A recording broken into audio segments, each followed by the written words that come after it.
Olá, Suzy, tudo Oi, bem? Rômulo, que oportunidade que a gente tem nesse momento de escutar um pouco você dentro do tema cultura organizacional, o que você está vivendo nesse processo.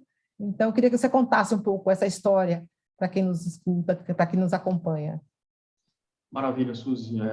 Para quem não me conhece, sou Rômulo Rocha, sou diretor executivo da Prime Especialidades Médicas. Nós somos uma empresa de terceirização de serviços de saúde aqui em São Paulo. Nós terceirizamos equipes médicas para hospitais, né? Já existimos há 15 anos. Hoje nós somos um dos principais grupos do país, né?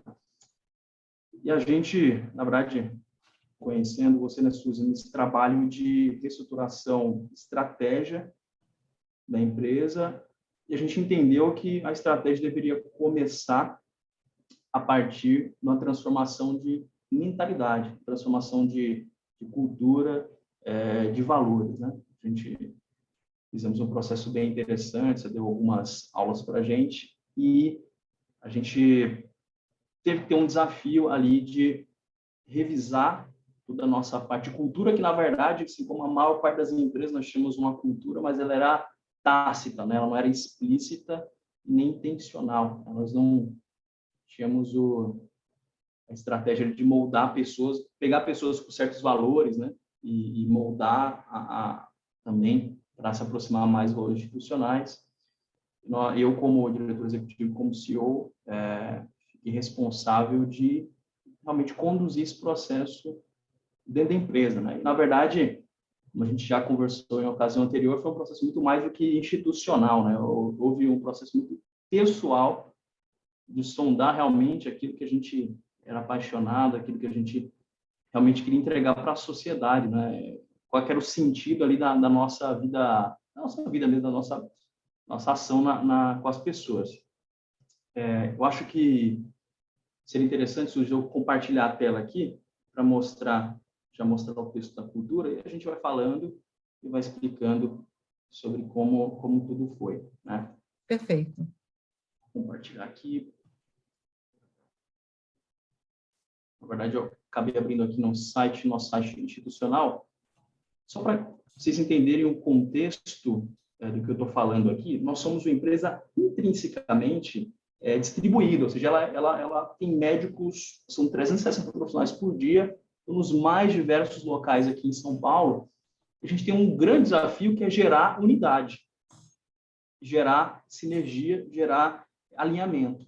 Tá? Então, eu tenho um time em escritório, eu tenho administrativo, eu tenho um time comercial, eu tenho um time operacional que está fazendo um home office, e eu tenho médicos e lideranças que estão alocados nos hospitais. Então, a gente tem um grande desafio de alinhamento de valores.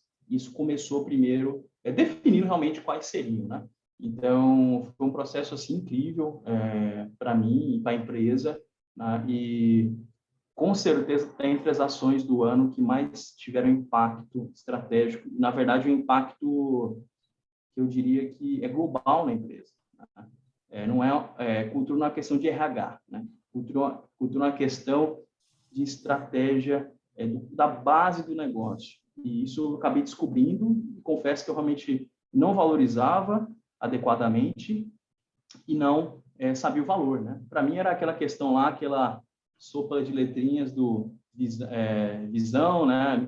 Missão, visão, valores, e era isso, né? E aquela coisa que ficava engavetada. Então, nossa intenção era fazer algo diferente, né? Algo que realmente fosse um case de sucesso no mercado, e eu acredito que a gente realmente conseguiu construir algo diferente. Bem, colocando aqui é um site onde a gente hospeda as informações, né? E aqui nós colocamos a nossa cultura, né? A gente chama de cultura Prime, né? Suzy, a gente teve a parte mais difícil, eu diria, de estabelecer a cultura é começar com propósito, né? Eu li vários conteúdos, passando ali, quando você lê o livro do Salim Ismail, do Organizações Exponenciais, ele fala de PTM, Propósito Transformador Massivo, né? Você lê o livro do Empresas Feitas para Vencer, do Jim Collins, ele fala em BHAG, Big Hairy Audacious Goal. aquela meta gigante, audaciosa e cabeluda, né? Mas a ideia é que quando nós começamos a pensar em propósito, nós passamos a olhar muito mais sobre uma dimensão de uma transformação que nós desejávamos levar para a sociedade. E algo que fosse realmente maior que um certo líder, maior que maior até que a própria empresa, né? A gente se posicionou muito mais dentro da ideia de que nós lideraríamos um movimento que era muito maior do que a própria instituição, né? Então, nós realmente construímos aqui um sonho, né? E tínhamos dúvidas dentro da nossa estratégia se a gente deveria colocar um propósito orientado para o médico, a fazer com que o médico tivesse a maior satisfação possível, fosse feliz conosco, ou se a gente deveria focar no paciente, né? E a gente foi entendendo, né, a partir daquilo que engajava as pessoas, aquilo que realmente gerava movimento, que nós devemos focar no paciente. Nós devemos colocar o médico como uma parte crucialmente importante para que o paciente fosse bem atendido, tá? A gente conseguiu, batemos a cabeça várias vezes na forma de estruturar, mas por fim eu creio que a gente chegou numa forma bem legal e que conversava muito com a história da nossa empresa, né? Quando eu falo aqui que eu quero liderar a construção, né, como proposta, vou colocar o pointer aqui, como proposta, eu quero liderar a construção do futuro do sistema de saúde, tornando médicos de excelência disponíveis a todos, em todo lugar. Eu estou falando de uma transformação, um impacto social enorme. Eu estou falando de salvar realmente milhões de vidas, tá? E quando eu falo todo lugar, eu falo o mundo inteiro. E, nossa, que maluco, que arrogante. Na verdade, não, né? Na verdade, a gente não está falando que a gente vai fazer isso amanhã, né? Está falando que isso é o nosso propósito. Então, isso aqui é um norte.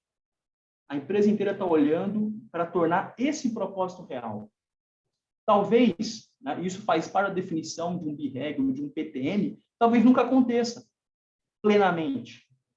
Como o Google fala aqui, como propósito que quer organizar a informação do mundo inteiro e torná-la mundialmente disponível. Isso realmente vai chegar a um ponto que eles vão falar, organizamos a informação do mundo inteiro? Não, porque a informação está sendo gerada dia a dia. Mas esse é o propósito que move. Então, a partir da hora que a gente passou a centrar o propósito no paciente, colocando essa grande meta, essa grande proposta institucional, isso realmente se tornou uma fonte de inspiração para quem estava dentro da empresa e também para quem está entrando. Porque as pessoas querem entrar nessa, nem que seja por curiosidade, para saber o que vai dar, né? Mas isso agrega muito às pessoas. Então, isso também é algo que conversa muito com o coração da liderança da empresa. Tem que ser genuíno. Acho que um erro frequente, né, de cultura é não ser algo genuíno. Tem que ser algo que move. E esse propósito, que eu tenho certeza que esse propósito de fazer com que tenhamos médicos de excelência em todos os lugares. Estou falando de hospital de rico, hospital de pobre, hospital central, hospital de periferia, estou falando de São Paulo, estou falando de Rondônia, Roraima, estou falando do mundo inteiro, né? Quando eu me posiciono dentro desse propósito, ele é extremamente inspirador. E ele realmente faz as pessoas acordarem de manhã cedo e falarem, eu vou fazer parte disso. Então, é aquilo que eu acredito que faça com que um propósito faça sentido. Mover as pessoas em uma certa direção, né? E eu creio que, dentro da nossa empresa, está funcionando muito bem. E também, uma consequência secundária disso, Suzy, que eu fui vendo na prática, uma coisa é quando você lê no livro, outra coisa é você ver acontecendo diante dos seus olhos. É que o crivo, agora a gente tem um crivo de performance moral para o compromisso com o propósito. Eu não posso se o propósito da minha empresa fosse ser a maior empresa do país, talvez eu pudesse fazer concessões ou tolerar mediocridade de uma forma muito maior do que uma empresa que quer realmente executar esse propósito. A régua moral fica muito alta, fica muito mais fácil, às vezes, de você repreender, né, certos comportamentos ou certos desalinhamentos dentro da visão de um propósito. Se você não tem um propósito, sua empresa, dependendo da forma como se gerenciar, vai virar vai ter ali vários partidos políticos, cada um querendo sua vontade, cada um tendo sua visão, um tentando derrubar o outro. Se você realmente tem um propósito que está no coração de todo mundo, esse é o norte. E aí os partidarismos, quem é o melhor, quem não é, isso é atenuado. Nunca sempre vai existir na natureza humana, mas isso é atenuado a partir da hora que o propósito é maior que tudo, né? E é evidente que você tem que cuidar muito bem da tua estratégia de RH para que isso seja real. Porque isso, nem todo mundo tem esse perfil de ser orientado a propósito. Tá? Então, realmente, é algo que é um trabalho de longo prazo, porém a gente viu que, tornando explícito, nós já colhemos frutos. Já colhemos frutos. É muito legal você ver tua equipe falando assim que, a gente não pode fazer tal coisa, porque isso aqui está desalinhado com a cultura da empresa. Porque isso aqui, fulano, você errou nisso, porque isso aqui vai prejudicar o nosso propósito. Isso é sensacional, né? Então, a definição de propósito deu uma direção muito grande, eu colocaria assim que é o primeiro passo. Se você... eu não teria pressa nisso aqui, mas nós trabalhamos com muito afinco, tentando descobrir o propósito. Tentando descobrir qual era para que a gente estava ali. Mesmo a empresa existindo há 15 anos, engraçado, a gente estava muito orientado à ação. Nós somos o que nós fazemos? Nós somos uma empresa de terceirização de serviços médicos, ok. Tá claro, não tá? Tá, mas isso não move ninguém, né? Ninguém acorda assim, nossa, eu vou terceirizar mais serviços médicos, né? Então, trazer a visão de propósito foi um trabalho grande de sondagem assim dos nossos próprios corações, o que estava no coração da liderança da empresa, o que a empresa podia fazer de melhor, né? É bem interessante quando a gente fala de alcance, quando a gente fala de que nós temos que estar em todos os lugares, isso já é algo que a empresa faz quando nós assumimos contratos públicos, por exemplo, de gestão de unidades de saúde que estão em periferia, estão em bairros onde existem menos médicos, e nós conseguimos viabilizar essa operação, né? Colocar gente qualificada lá. Então, isso já é real para nós, né? Então, o propósito veio para, digamos, para subir essa régua para o nível extremo. Tá? E tem sido incrível. Tá? Para mim, tem sido... eu vejo... eu e todo mundo aqui vê muito mais significado naquilo que faz a partir desse momento. Até porque, Suzy, quando você fala do médico que está na ponta, o cara está atendendo o paciente, está vendo aquela pessoa que morreria ali sem atendimento, você não salva. Então, está claro o valor para ele. Agora, imagina quem faz pagamentos, imagina quem fatura nota, quem confere relatórios de prestação de serviço. Esses caras acham que o trabalho dele não tem nenhuma conexão. Eu sempre brinco lá na empresa, aqui todo mundo é médico. Mas como assim eu não fiz medicina? Médico salva a vida, vocês salvam isso. Então, a cadeia de entrega desse serviço, né? Óbvio que o médico ele está no palco, lá é como se fosse um grande teatro, o médico está no palco, mas ele não estaria lá sem toda a equipe ao redor dele para tornar isso possível, né? Então, em termos de propósito, foi isso eu colocaria assim que é algo tem que caprichar nisso, tem que pensar muito bem.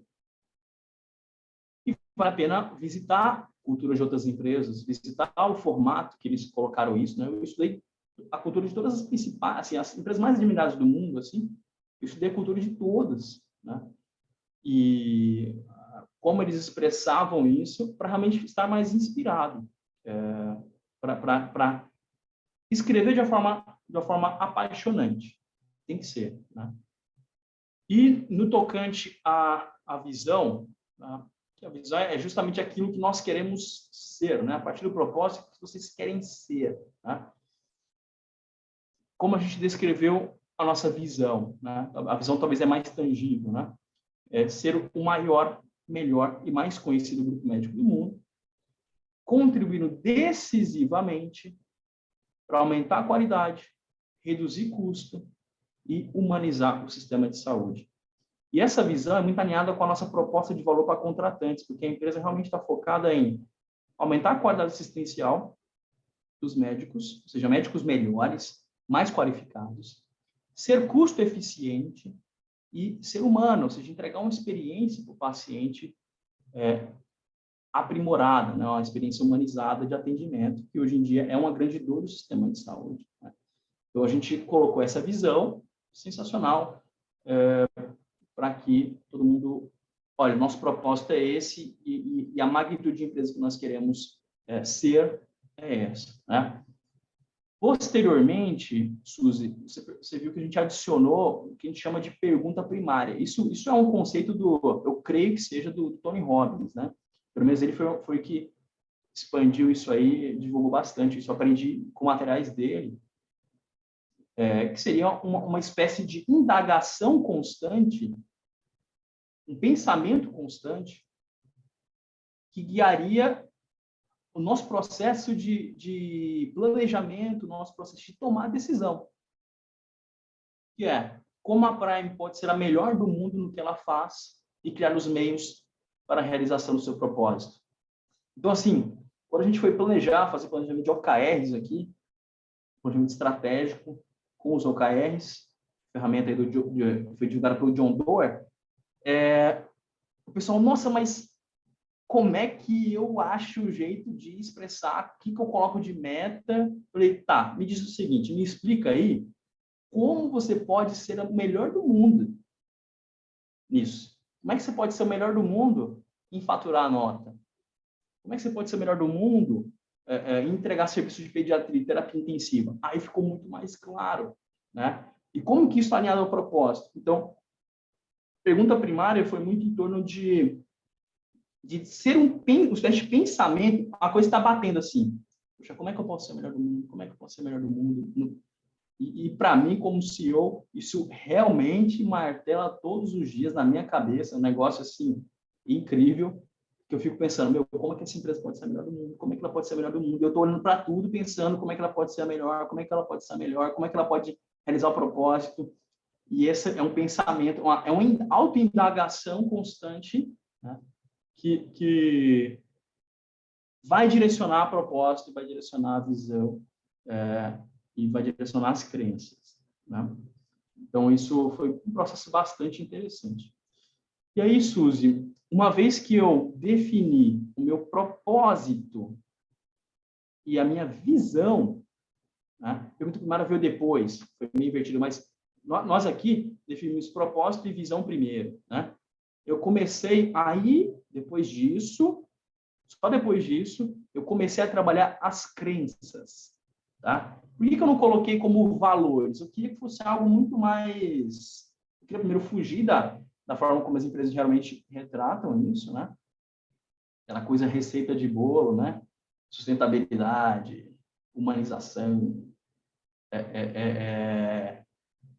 qualidade, né? Enfim, aqueles valores, né? Que é genérico, não serve para nada, não tem conexão nenhuma com a realidade.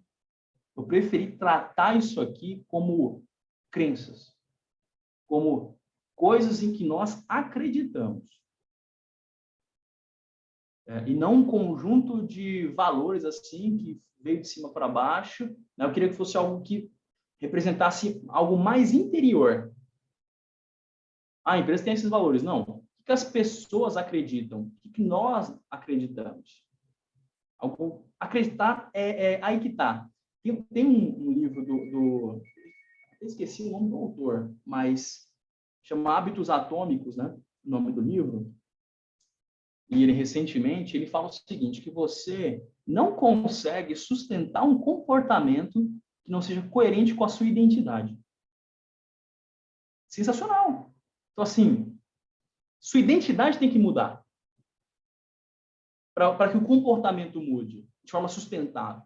Então, a minha intenção aqui, ao conduzir a empresa a um processo de crença, ao processo de explicitar suas crenças, era conduzir uma transformação da identidade da empresa, identidade das pessoas. Então, para quê? Para que fosse uma mudança sustentável. Para que não fosse assim, eu sigo uma cartilha aqui de que eu amo, a minha empresa diz que eu amo, eu tenho que amar meu cliente. Tá, então eu vou fazer aqui. Não. Na verdade, eu estou aqui e eu, como indivíduo, eu, gestor financeiro, eu, médico, faz parte da minha identidade. Eu amo meu cliente. Isso faz parte de mim. Eu tenho essa crença arraigada. E aí, a partir daí, você consegue, as coisas se tornam muito mais espontâneas. Muito mais espontâneas.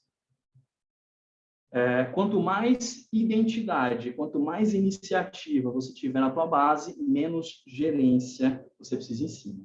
Então, isso foi uma virada de chave para todos nós.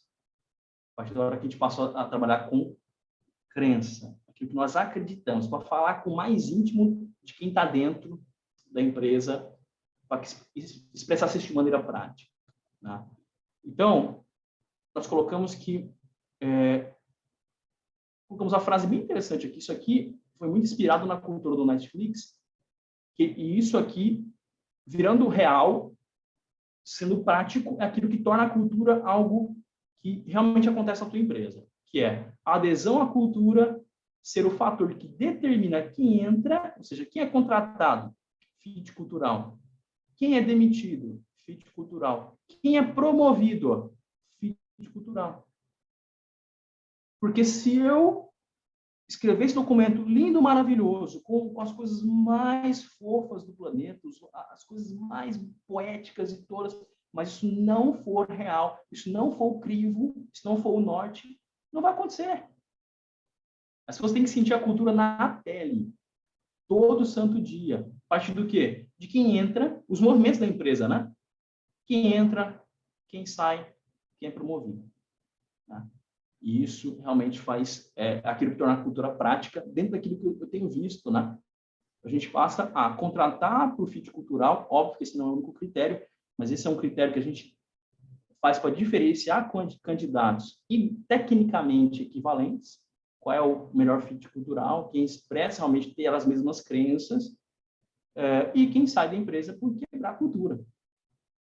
Perfeito. E quem é promovido é quem realmente espelha melhor os atributos da cultura. Agora, isso é interessante, Suzy. Você precisa ter uma cultura que é muito alinhada com a tua operação. Veja, eu não posso ter uma cultura de super criatividade, super liberdade, faça do jeito que você quiser, porque eu sou empresa médica. Então, eu me pareço muito mais com a indústria de aviação do que, por exemplo, a indústria de criação. Aqui não há uma cultura para uma agência de publicidade, por exemplo. Tem muita coisa que dá para aproveitar, mas tem partes aqui que a gente fala a gente tem que ter precisão. A gente tem que ser intolerante com o erro em várias circunstâncias, porque não é um software que sai errado, não é um hambúrguer que sai errado, é uma pessoa que realmente pode perder a vida. Então, é muito importante você criar uma cultura que seja coerente com as necessidades da tua operação. E uma coisa que eu também passei a entender com o processo, a cultura precisa acompanhar o momento da empresa, os desafios da empresa no momento. Porque a cultura, ela tem que evoluir. Então, não adianta você fazer uma cultura que conversa com a empresa, sei lá, SP500, né? Se quiser fazer isso com idêntico na empresa pequena, né? Tem que conversar com o momento da empresa e com a tua operação. Isso realmente foi algo que ficou muito claro para a gente, para que você possa dar maior ênfase àquilo que é mais importante para a tua operação e aquilo também que é mais... aquilo que é um desafio que você está enfrentando. Então, você vai ver que a nossa cultura está muito orientada aqui à satisfação do cliente, que é um desafio nosso. Desafio nosso. Tá? A gente teve que realmente corrigir esse problema da empresa. Estamos corrigindo. Então, eu enfatizei muito isso. E ela está muito enfatizada também do lado da autonomia e responsabilidade, que eram comportamentos que eu estava entendendo que eram, nós estávamos entendendo que eram deficitários na empresa. A gente valorizou muito isso. Então, às vezes, alguém está, talvez uma empresa idêntica que já tivesse uma política de customer success, satisfação do cliente, mais eficiente, talvez ela precisasse enfatizar isso menos na cultura dela, para casar, para conversar com o momento da instituição. Então, tudo bem até agora, Suzy? Posso passar aqui para os valores, para as crenças? Uma aula, viu? É uma coisa que realmente estou aqui apreciando e imaginando como outras pessoas estão absorvendo todas essas lições. Pode continuar. Maravilha, obrigado. Eu vou só minimizar aqui para olharmos as crenças fundamentais, tá bom? Nós estabelecemos, para não ficar excessivo, já vi empresa com 15 valores. Eu falei, nossa, como é que as pessoas vão decorar isso tudo? Mas nós estabelecemos 7 valores. Eu até queria que fosse menos, mas teve que ser 7, tá? Para ser mais holística. E aí vocês verão que os valores conversam com todas as partes da operação. Todas as partes da operação. E quais são o que nós estabelecemos aqui como crenças fundamentais? Nós amamos os nossos clientes. Sabe que o sistema de saúde é super deficitário nisso, né? Você entra no hospital, geralmente você vai ter uma experiência super negativa ali. O foco é resolver teu problema ali o mais rápido possível e mandar você embora ou te internar para o convênio lucrar. Estabelecer uma experiência melhor para o cliente, realmente a gente colocou como uma primeira coisa. Não é à toa que é o primeiro. Porque a gente entendeu que a grande ênfase da empresa, pelo menos neste momento dela, a grande autodisciplina que ela tem que se impor é amar o cliente, né? E a gente usou essa palavra bem afetuosa, né? Eu estava olhando outras culturas e eu não achei assim, a palavra amor, né? Eu falei, não, mas eu vou colocar. A Bíblia diz que o amor é o vínculo da perfeição, né?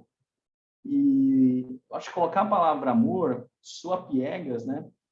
Mas é aquilo que a gente realmente precisa, né? A gente passou, em certas circunstâncias, né? A gente passou a lidar com certas coisas e isso funcionou muito. Por exemplo, às vezes ligava um médico super bravo com alguma situação tal, e aí a funcionária chegava e, porque esse profissional é isso e aquilo. Aí eu perguntava, você ama ele? E aí, acho que eu não amo não, acho que eu odeio, né? Então a gente tem que amar primeiro. Isso não é parte da gente. Então o amor acho que motiva uma postura mais intencional da nossa parte. Então a gente colocou, amamos nossos clientes, acreditamos na medicina e nos médicos, porque existe uma visão negativa da medicina, tá? Muitas vezes preponderam a visão negativa sobre o futuro da medicina, como é que vai ser a profissão, e a gente que realmente está na contramão disso, nós acreditamos nos médicos, nós acreditamos no futuro, um futuro glorioso para a medicina, nós servimos uns aos outros, ou seja, a gente realmente se coloca em várias situações no lugar do outro e prioriza o outro, pensamos e agimos como donos, ou seja, temos senso que os americanos lá chamam de ownership, senso de propriedade, somos donos do nosso trabalho, né? E a gente cuida dos hospitais como se fôssemos donos, né? Da instituição como se fôssemos donos, buscamos a verdade, ou seja, aqui a gente realmente quer saber a verdade, não saber quem está certo, qual é a verdade. Então isso tira ego, né? Tira ego e tira as abstrações.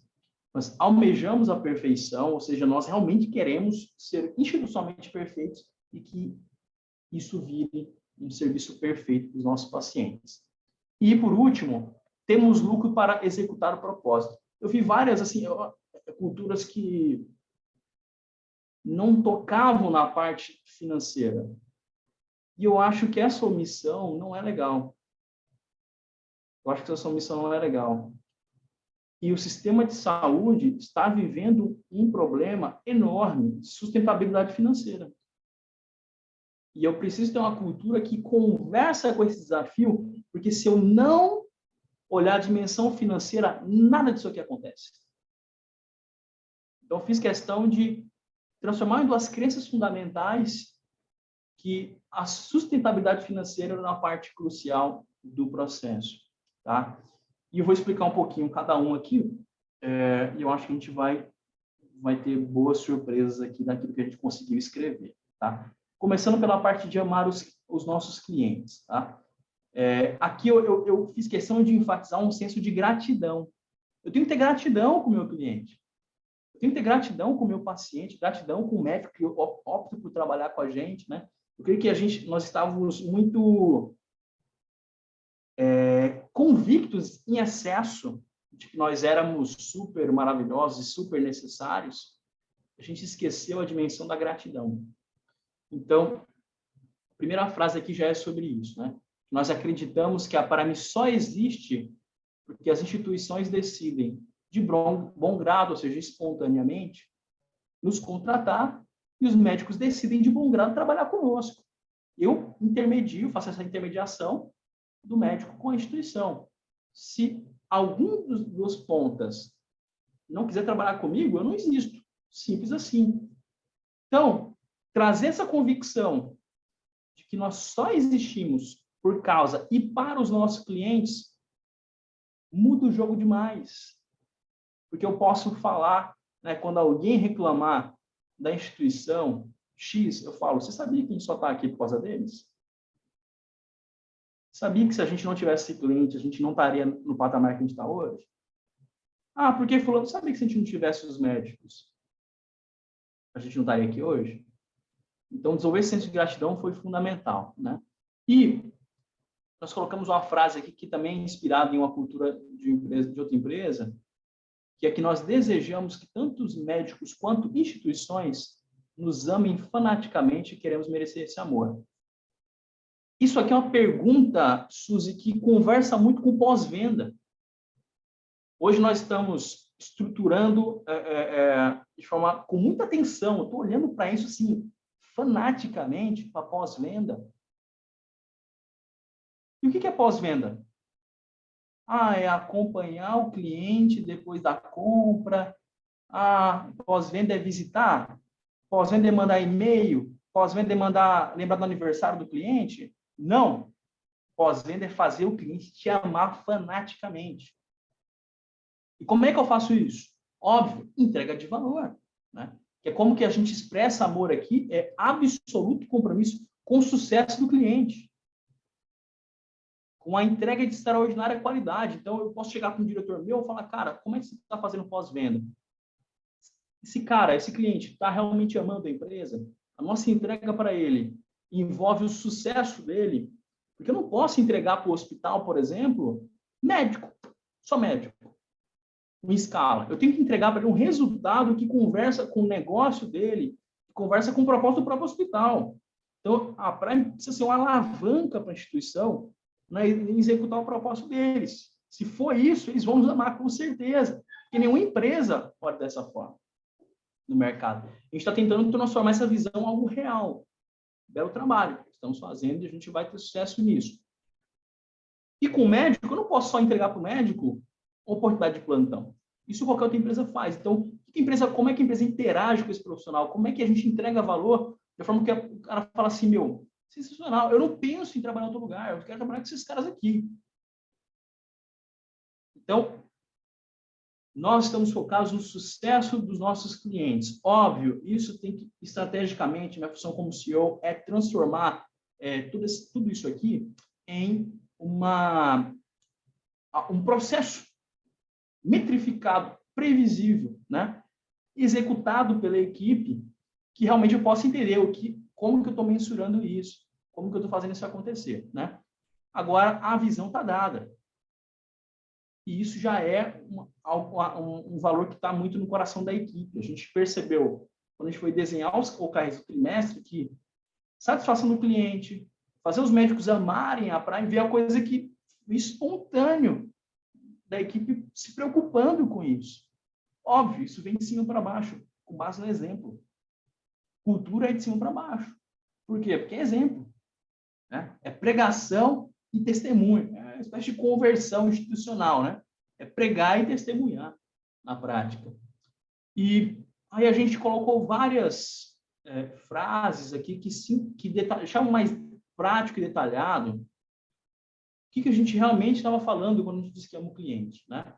Que quando a gente diz que deseja que todo médico, não importa o local ou especialidade, queira trabalhar com a gente como uma forma de se realizar profissionalmente. Nós desejamos que todo médico, ainda que exposto a oportunidades financeiras melhores, opte inequivocamente a trabalhar conosco. Nós desejamos que toda instituição sonhe ter a nossa equipe à frente do atendimento dos seus pacientes. E outro ponto bastante interessante, deve existir uma diferença extraordinária entre o médico da Prime e de outras empresas. Olha só que interessante, Suzy, isso aqui veio à minha cabeça, né? Acho que eu já vi várias culturas assim que a pessoa coloca crenças ou valores muito bonitos. Só que o que é isso? Não está claro. Então, o que nós fizemos aqui foi colocar várias frases bem contundentes, bem escritas, que expressassem do que nós estamos falando. Ó, a gente está falando que é para amar o cliente. E aqui eu estou falando isso, é aquilo outro. Isso aqui é amar o cliente. Isso aqui é fazer o cliente te amar, né? Para que fique muito mais explícito, porque senão fica muito relativo. Fica muito relativo, né? E a gente perceba aqui que a gente elevou a régua ao nível extremo, né? Você fala para o profissional, alguém ofereceu mais para ele. Ele vai preferir trabalhar conosco para mostrar o quê? Que eu tenho um valor intrínseco. Tem um valor intangível. A empresa, para o profissional e para o hospital, tem que ter valor intrínseco, valor intangível. Estou entregando algo a mais, que não é a dimensão ali objetiva, só de escala / oportunidade de plantão. Tá? Então, esse processo de escrever para a gente foi muito legal, porque a gente teve que pensar muito sobre a realidade nossa, e como a gente queria que isso, quais seriam os efeitos esperados. Eu já coloquei aqui, o que eu estou esperando disso aqui? Entende? Isso é muito legal, porque cria também balizas objetivas, né? Para você, e que conversa muito com a tua estratégia, conversa demais com a estratégia. Então, eu vou pensar aqui em captação de profissional, eu vou olhar para a cultura e eu falar, cara, é isso aqui. Eu tenho que fazer esse cara que vai entrar na empresa ter uma experiência que ele fale, uau, eu estou num lugar diferente. Uau, aqui eu tenho oportunidades diferentes. Aqui eu tenho mais do que eu estava olhando. Eu tenho que ter uma experiência de onboarding, de contratante, que ele fala assim, uau, essa empresa aqui é diferente demais. O cara veio aqui, porque o que acontece com a maior parte das empresas? Isso não é só empresa médica, né? Se o cliente não reclama, o cara não faz nada. A partir da hora que eu coloco um diretor meu para ir lá no hospital e falar assim, senhor diretor do hospital, eu quero ser melhor. Eu sei que você não reclamou de nada, mas não é possível que eu não possa melhorar nada. Me fala que eu posso melhorar. Isso conversa com o quê? Isso é um efeito da cultura, mas conversa com estratégia de pós-venda, conversa com a estratégia de upsell, vender mais para o mesmo cliente, conversa com a estratégia de retenção, redução de churn, LTV, né? Redução de CAC, conversa com várias métricas de negócio. Às vezes o cara está dando um malabarismo aí para atingir e, na verdade, deveria focar no centro, que é a satisfação do cliente. Né? Vindo de um valor cultural. E aqui, Suzy, eu diria assim que é a frase de maior impacto e a frase assim que eu colocaria aqui. Essa ficou na boca do povo, viu? Da nossa cultura, e você se lembra bem porque essa te impactou bastante, né? Eu coloco assim: e nossas decisões, nós nos colocamos no lugar do cliente respondendo a seguinte pergunta. E aqui eu vou destacar uma pergunta específica, tá? Se o meu filho estivesse sob os cuidados da Prime neste hospital, eu poderia ter a convicção de que ele está recebendo o melhor atendimento possível? Essa pergunta quebra qualquer um. Porque é um crivo anti-mediocridade. Ora, não é possível que eu vou ceder quando eu vou falar do atendimento do meu filho. Então, houve circunstâncias em que um gestor de escala ou um coordenador queria colocar tal médico, e nós sabíamos que não era o médico adequado para aquele serviço. E a pessoa insistindo, não, porque tem que resolver escala, porque não sei o quê. A gente fez a pergunta: se fosse seu filho que estivesse lá internado nesse setor, com esse profissional, você estaria tranquilo? Estaria seguro que ele está recebendo o melhor atendimento possível? Isso quebrou. Foi um crivo moral sensacional. Houve uma circunstância em que um médico faltou em plantão, e falta em plantão em infração ética grave, dá até perda de CRM, e a coordenação estava ali tentando dizer que o médico era coitado, tadinho dele, o cara faltou deliberadamente o plantão. E eu fiz a seguinte pergunta à coordenadora: se fosse a sua mãe que estivesse lá internada nessa UTI, você realmente teria a mesma opinião sobre esse médico? Aí ela, não, realmente, você tem razão. Então, acho muito importante, Suzy, a gente criar, expressar na cultura certos crivos morais. Às vezes o número não capta.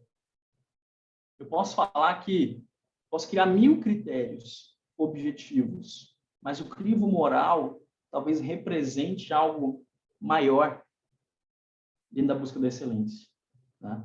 Essa pergunta ajudou demais a gente. Partindo aqui para o próximo ponto, né? A gente tem que conservar, Suzy, assim, eu sou médico, né? Então, eu tenho que conservar a paixão dos meus 13 anos.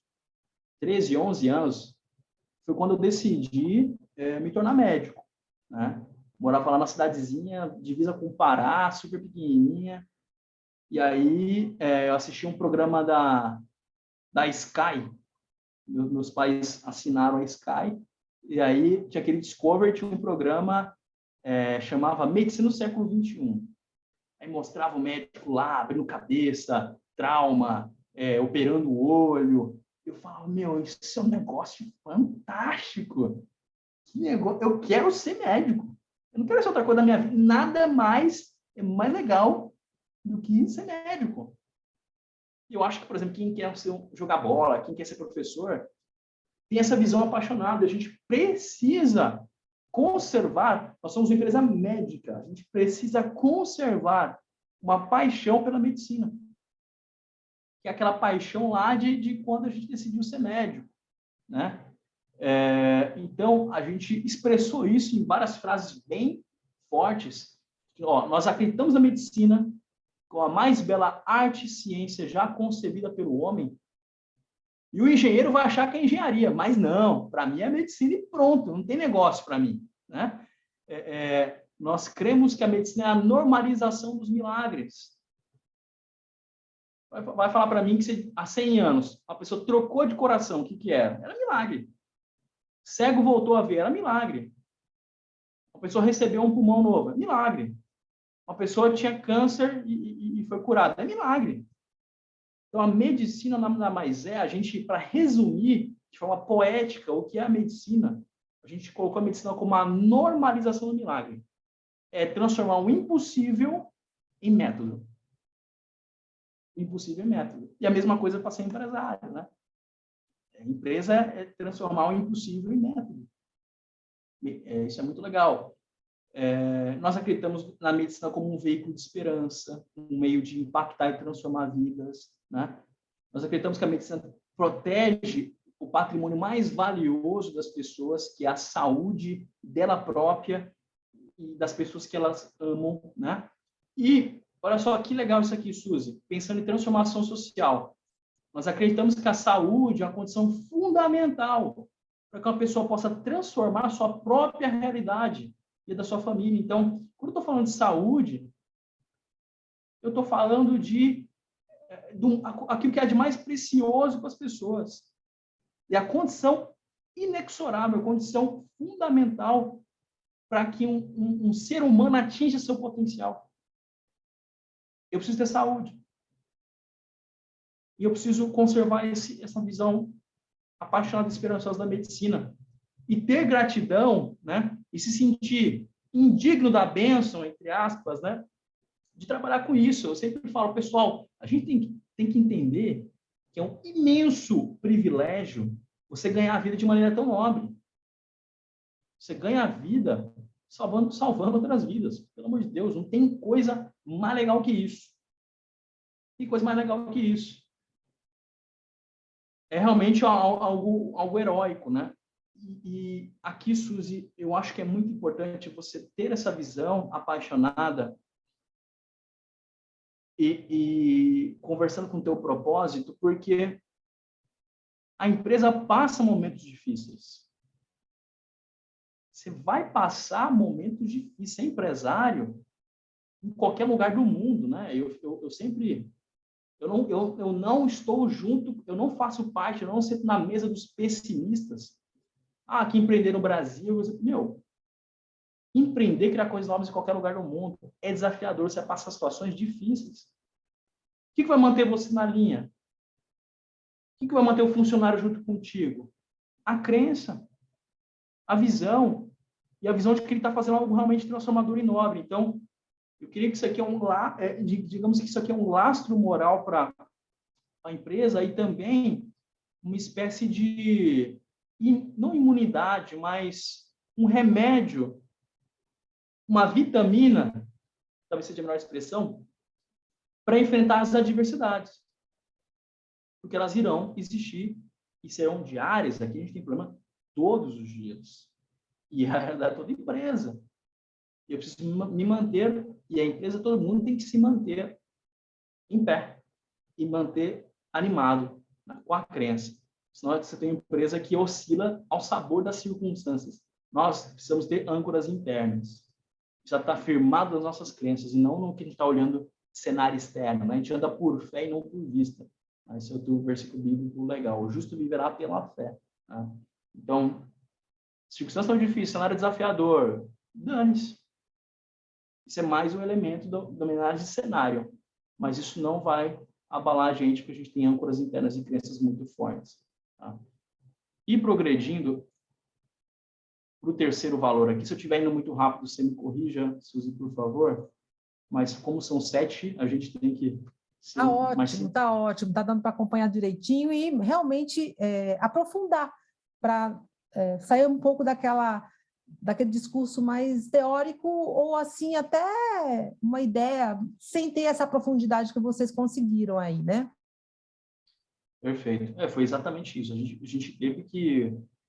Eu não acredito que você vai ser adequadamente específico fazer uma cultura de uma página. Talvez possa começar assim, mas ao tempo tem que ficar cada vez mais, digamos que detalhada, porque senão cada um interpreta do seu jeito, né? E fica pouco prático. Aqui, Suzy, a gente fez questão de colocar um valor. Você viu que a gente expressou as coisas de uma forma um pouco diferente, a gente colocou o nosso jeito, né? Servimos uns aos outros. Servir não é uma coisa tão assim frequente nas culturas, essa palavra, né? A gente fez questão de colocar aqui. Para ter uma equipe, eu precisava de ter uma equipe muito íntegra no sentido de estar unida, né? Então, a gente fez questão de colocar um valor que envolvesse um senso de que nós somos uma espécie de irmandade. Não a família. Família é unida por um vínculo de sangue. Irmandade é unida por um vínculo de crença e propósito. Aí fica legal. Então, nós valorizamos a lealdade, a fidelidade, a bondade uns com os outros, nos comportando como irmandade, o verdadeiro clã. Porque aqui, Suzy, toda empresa vai ter politicagem, toda empresa vai ter fofoca. Se tem uma coisa que eu odeio, é fofoca. Alguém falando mal um do outro, né? Então, isso passou a ser um crivo também. Eu vi alguém fazendo uma fofoca, ou eu mesmo queria falar mal de alguém, vi uma coisa errada, queria atacar a pessoa. Isso servia de uma base e falar assim, meu, eu não estou sendo leal, não estou sendo fiel, não estou sendo bondoso. Não é que a gente não vai fazer o que tem que ser feito, nem falar o que tem que ser falado. Só que a gente parte da lealdade e da fidelidade para empoderar a transparência e empatia. Que é aquela matriz da Kim Scott, do Radical Candor, né? Que ela fala de você, nos relacionamentos, na mentoria, no feedback, você tem que ter transparência e empatia. A dimensão da empatia aqui envolve lealdade, fidelidade e bondade, né? Então, eu realmente, eu posso falar assim, eu era o grande exemplo do que não fazer nesse ponto aqui. Eu adorava criticar de maneira ácida as pessoas. A partir da hora que isso entra no nosso coração, a gente se propõe a mudar, a gente se compromete, a gente passa a crer nisso. Eu tive que, por minha nova identidade, né, respeitar muito mais as pessoas.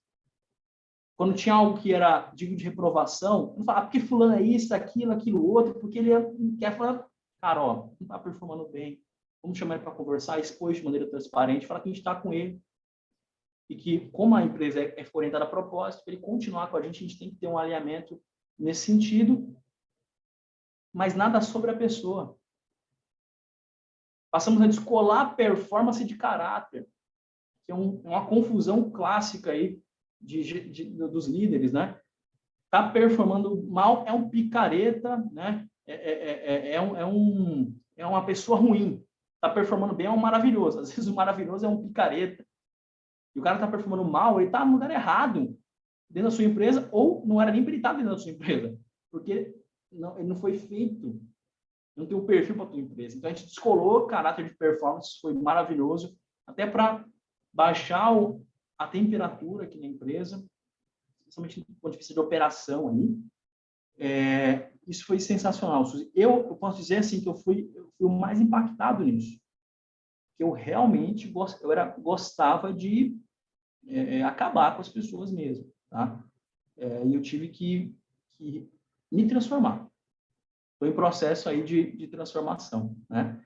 Mas a gente deve brincar, fazer algumas reuniões e eu começava, volta para a cultura, né? Aí falava alguma coisa, vou voltar para a cultura, para ser mais e é porque é aquilo que funciona, Suzy. Eu posso, acho que o mundo já superou essa fase de líderes egocêntricos, destruidores de pessoas, né? A gente já superou essa fase porque não funciona, nunca funcionou. Talvez no exército e era industrial, guerra, etc. Mas é trabalho sem intelectualidade. Trabalhador do conhecimento do século XXI, a gente tem que realmente partir do pressuposto que você tem uma pessoa digna na sua frente, que você precisa ser leal e fiel. E isso que mantém a cola aqui de social da empresa. Que envolve aqui não tolerar desrespeito, não importa de quem seja, tá? Se é a pessoa mais baixa ali na empresa, o cara que acabou de entrar, o estagiário, se é CEO, se é conselho, não importa, nós não podemos tolerar respeito vindo de ninguém, né? E aqui uma parte interessante que a gente colocou, né? É muito comum a pessoa que está indo mal ser isolada. Está indo mal, nem falar com ele. Pô, fulano porque a gente cola desempenho com caráter, né? E aqui a gente está buscando criar um senso de que, arrume tempo para ajudar seu colega. Seja relevante no desenvolvimento das pessoas do seu lado. E isso aqui é basicamente o conceito de liderança, né? Então, seja um líder no seu setor, seja um líder dentro da empresa para auxiliar, para ajudar. Nos coloca na posição de crítico. Você não está aqui, você não é crítico de escola de samba, não. Nota 10, nota 9. Não, cara, você está aqui para ser relevante.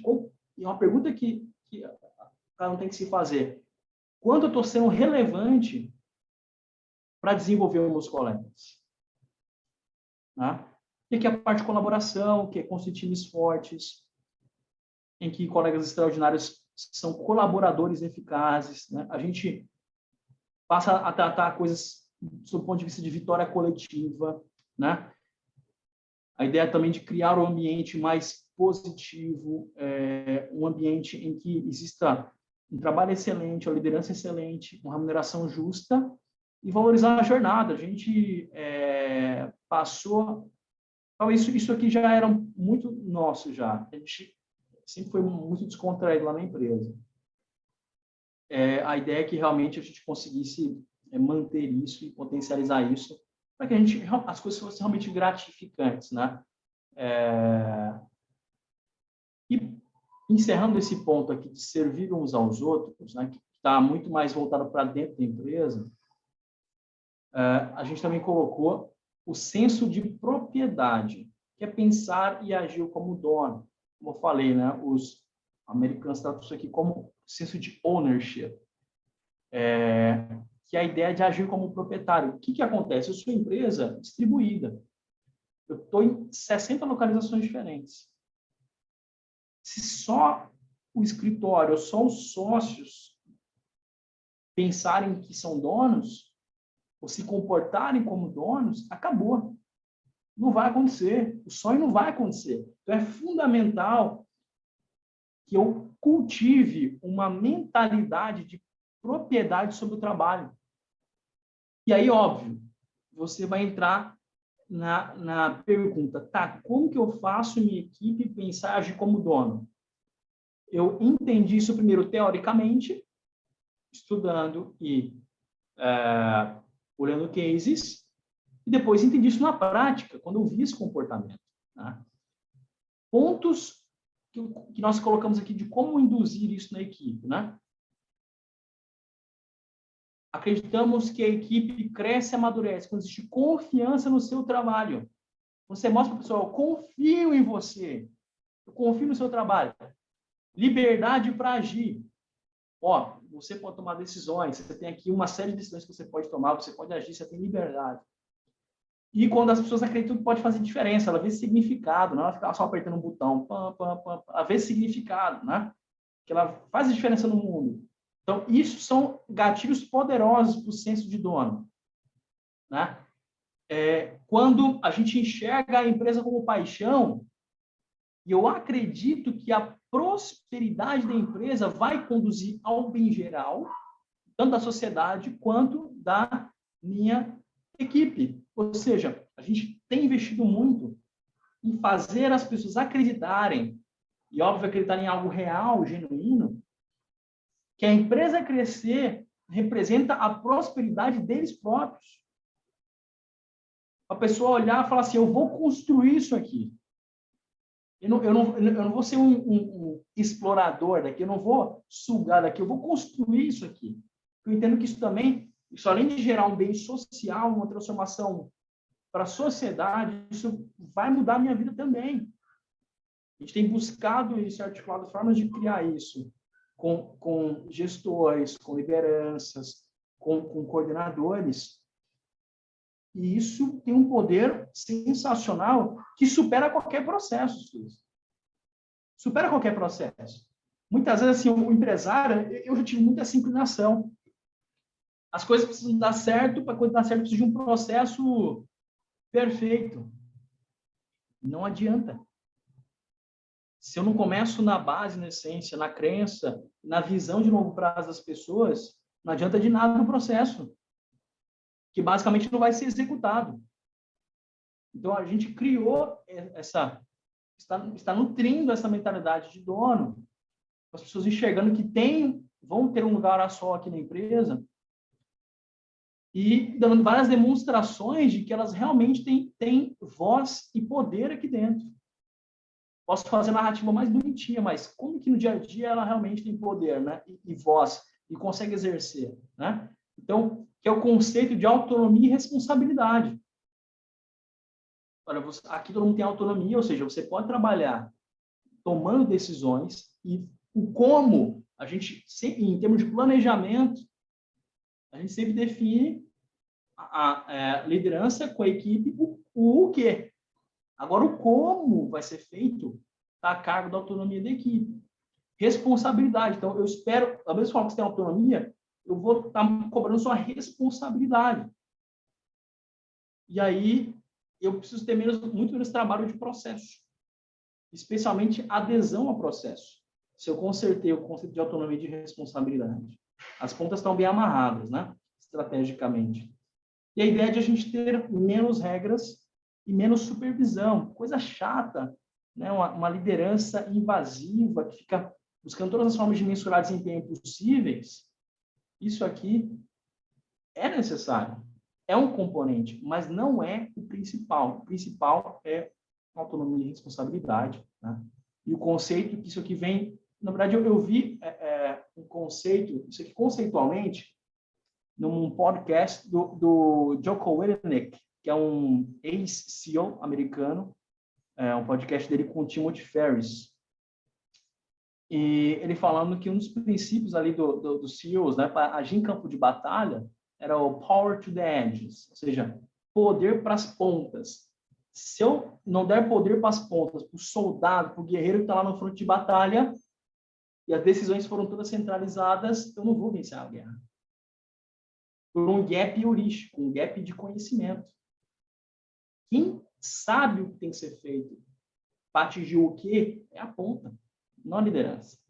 Então, esse conceito de power to the edge, empoderar as pontas, fez muito sentido para a gente e realmente, na prática, é sensacional. É óbvio que não é do dia para a noite que você vai implantar. Você não vou chegar, desenhei minha cultura, amanhã eu chego, pessoal, aí, ó, vocês tomam as decisões, não. Você vai criando mais contexto. Criamos vários manuais, várias instruções, criamos várias formas de que as pessoas entendessem ao máximo o que precisaria ser feito, tá? Para que efetivamente a gente tornasse viável esse conceito de autonomia e responsabilidade, tá? E autonomia e responsabilidade gera um grande trabalho do que? De treinamento. Gera um grande trabalho para o RH de seleção de pessoas que já tenham. Isso aqui você potencializa, mas é difícil você criar na pessoa. Então, desde o recrutamento, a gente está trabalhando o conceito de autonomia e responsabilidade. Pessoas autolideradas, autogeridas, e falando, aqui ninguém vai ficar te cobrando. Aqui ninguém vai ficar na sua cola para que as coisas aconteçam. Nossa empresa trabalha com autonomia e responsabilidade. Agora, todo mundo aqui vai investir em te desenvolver, em te municiar de tudo aquilo que você precisa para fazer o melhor. E tem funcionado maravilhosamente bem. E é um processo, né? Então, assim, por exemplo, eu tenho setores aqui que estão em desenvolvimento em que a autonomia é baixa. Por quê? Porque o contexto é baixo. Não tem muito contexto para eles tomarem decisões. Ou seja, não tem muito material, eles não têm quilometragem ainda. Agora, tem setores aqui que a autonomia é total. Total. É gestão por KPI ou KR e foi. Que é o sonho de qualquer empresário. Mas por quê? Autonomia e responsabilidade impulsionada por contexto bem definido, com pessoas já com essa mentalidade de comprometimento. Tá? Então, esse conceito de dom, de autonomia e responsabilidade, tem sido maravilhoso para a gente, né? E até a gente tem provocado algumas pessoas que, às vezes, têm uma certa maior dependência, a falar, olha, eu não posso falar que, e não é o correto eu falar, não, para de me encher o saco. Eu já te falei 1000 vezes como que é isso, né? Na verdade, você tem que tratar dentro do começo. Tá, olha, eu acredito em você. Você está inseguro por quê? Tem algo que eu possa esclarecer melhor para você? Você quer que eu grave uma aula? Você quer que eu escreva um manual de como fazer isso? Para que você opere com mais autonomia e responsabilidade? E você tem os predicados, mas por que você ainda está dependente? Talvez seja uma falha do contexto, né?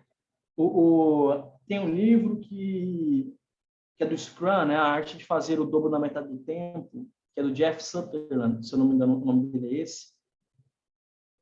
que me falou, tem uma frase que eu li ali, Suzy, para mim, meu, que porrada na cara isso aqui. Ele escreve o seguinte, que raramente o problema de performance de alguém é da própria pessoa. Geralmente é liderança, é processo, é contexto. A gente tende a olhar a pessoa que está performando mal, fulano é uma porcaria, essa pessoa não sei o que e tal. E às vezes o erro maior é nosso. Então faz parte do nosso processo aqui, envolvendo empatia, serviço, agregando os valores, de entender o que está acontecendo. E geralmente a falha está no contexto. A falha está na gestão. E aí a gente melhora isso para que o resultado aconteça. Né? Prosseguindo aqui, Suzy, a gente colocou uma palavra aqui que eu não achei em nenhuma outra cultura. Verdade. E por que eu falei de verdade? Porque partindo ali da ideia de buscar aquilo que era mais íntimo, mais fundamental para as pessoas, eu não acho que as pessoas sejam transparentes por serem transparentes. Eu acho que, na verdade, o que a gente está buscando? A verdade. Eu quero saber a verdade. Então, a busca da verdade exige algumas coisas. Então, como que a gente entendeu? Como que a Prime pode ser uma empresa que seja guiada pela verdade e não por opinião de gestores, não por politicagem, não por crenças de alguém, não por abstrações, mas como a Prime pode remover todas as camadas de imprecisão, opiniões, preconceitos e se conectar com a verdade nua e crua. A gente detalha aqui o que nós entendemos que é necessário. Primeiro, transparência. Né? Temos que ter pessoas transparentes que expressem a opinião delas. Precisamos de pessoas que deem feedbacks extraordinariamente sinceros, direto ao ponto. Tá? Eu sempre brinco aqui, pode falar o que você quiser, só não xinga minha mãe. Mas o resto, você pode falar tudo. Expressa a tua opinião. Né? Nós, latinos, é uma coisa que os asiáticos também têm, a gente tem uma forte inclinação à mitigação, que é um conceito lá que o Malcolm Gladwell trabalha lá no livro, se não me engano, no Outliers, como sendo, tipping point, que é o ponto de ebulição lá, ponto da virada. Ele fala que a maior parte dos acidentes aéreos, né, envolve mitigação de problemas. Então, era muito comum acidente na Ásia, porque o asiático tem esse sentimento de obediência e hierarquia muito forte, respeito, né? E às vezes tinha problemas e o copiloto ou a tripulação não tinha coragem de expressar para o piloto, ou o piloto não tinha coragem de expressar para a equipe, né? Para o sistema ali de controle aéreo.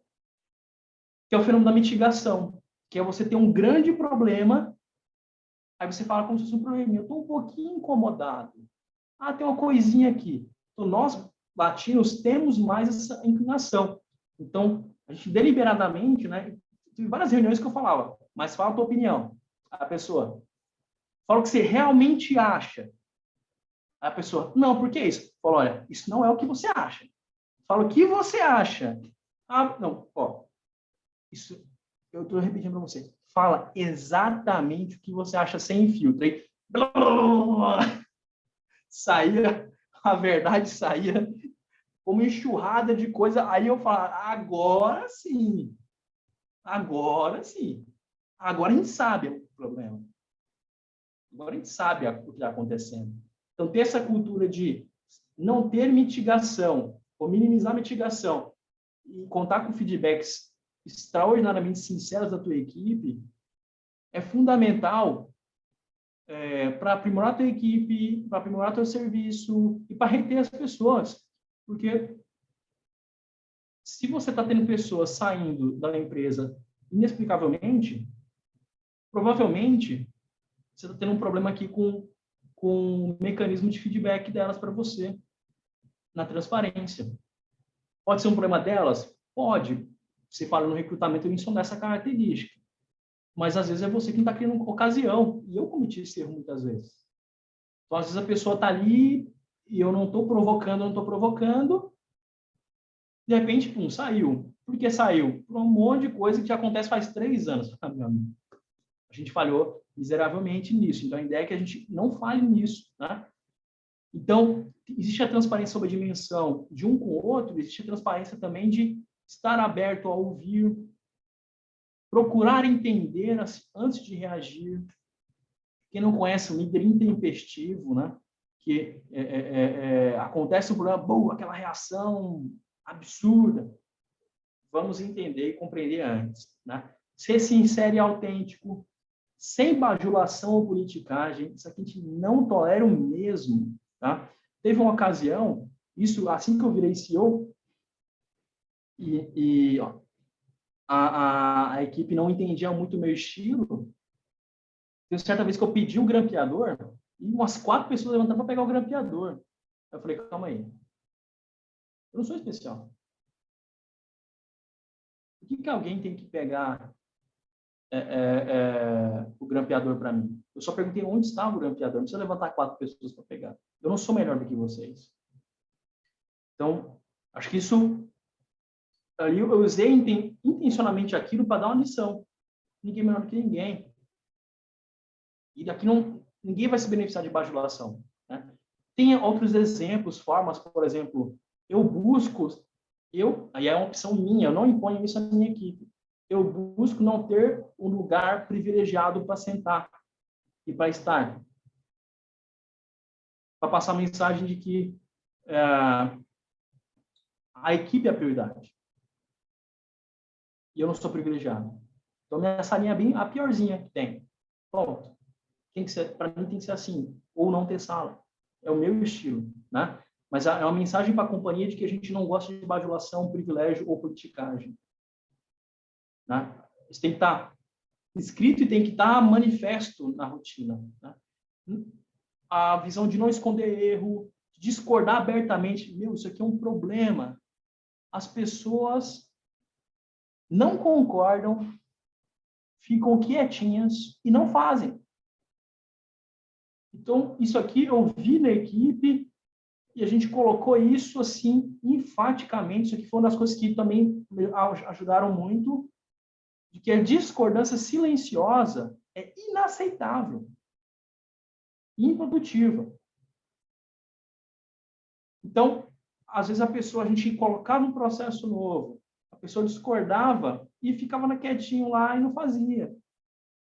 Então, o que a gente trabalhou foi, fulano, você não pode jamais fazer isso. Você nunca pode fazer isso. Aqui a gente não tolera discordância silenciosa.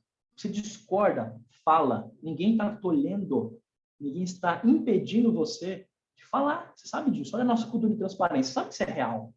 Quantas vezes você foi repreendido por expressar a sua opinião aqui? Discorde abertamente. E foi super legal isso acontecendo, né? Mas isso aqui é um desafio, isso aqui também é uma inclinação nossa aqui, latina. Eu creio, né?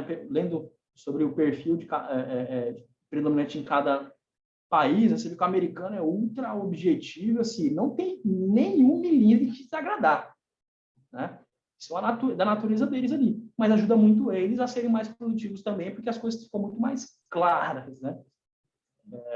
É seco, mas é o jeito deles, mas realmente é uma coisa boa, né?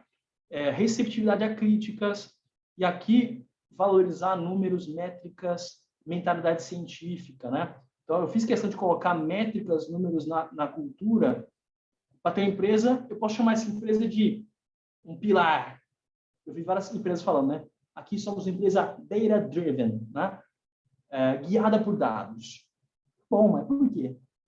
O que você quer dado? Porque tem que ter... Não, você quer saber a verdade. E aí o dado vem para nos conectar com a verdade. Sensacional. Mentalidade científica, né? Então, esse valor da busca da verdade, assim, também é outro valor poderosíssimo. Eu acho que quando você comunica para as pessoas que você quer saber a verdade, ao invés só de que você quer ser transparente, creio que para a gente fez mais sentido, sabe? Falou com uma coisa muito mais interior. quase espiritual, digamos assim, muito mais voltada para o interior das pessoas. E, finalizando aqui a exposição dos princípios, Suzy, nós colocamos aqui, almejamos a perfeição. Tá? Nossa, mas por que você não falou excelência? Todo mundo fala excelência. Eu aprendi uma mentoria de empresários aqui, que é do C12, que é um... C12 é um grupo de empresários cristãos, que começou nos Estados Unidos, é uma empresa americana. Eles criam um grupo de empresários com essa visão cristã, bíblica de negócios. A gente teve uma lição muito importante lá, um dos fóruns, sobre busca da perfeição e não da excelência. Na Bíblia Deus manda ser de perfeitos, né?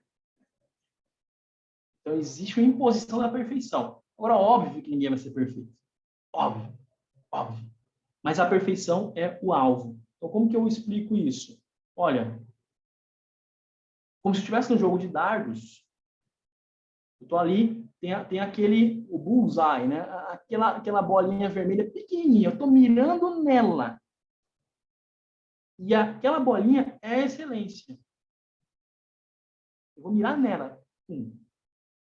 Só que raramente eu vou acertar ali. Geralmente eu vou acertar próximo, mas eu, basicamente, pontuei muito bem, que é a excelência. Então, essa metáfora, para mim, foi sensacional. Porque a gente consegue tolerar erro desde que o alvo seja a perfeição. E não a mediocridade. Então, na nossa busca de perfeição, a gente colocou isso. Olha, tem que buscar ser perfeito. Para que, se a gente falhar em ser perfeito, a gente seja, no mínimo, excelente. Por quê? Por que eu tenho que ser perfeito? Qual que é a motivação?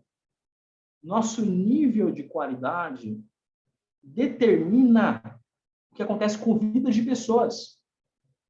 Eu não posso fazer uma concessão na entrega de qualidade. É diferente de um produto qualquer que eu falo assim, olha, sei lá, eu tenho um flipchart aqui atrás de mim.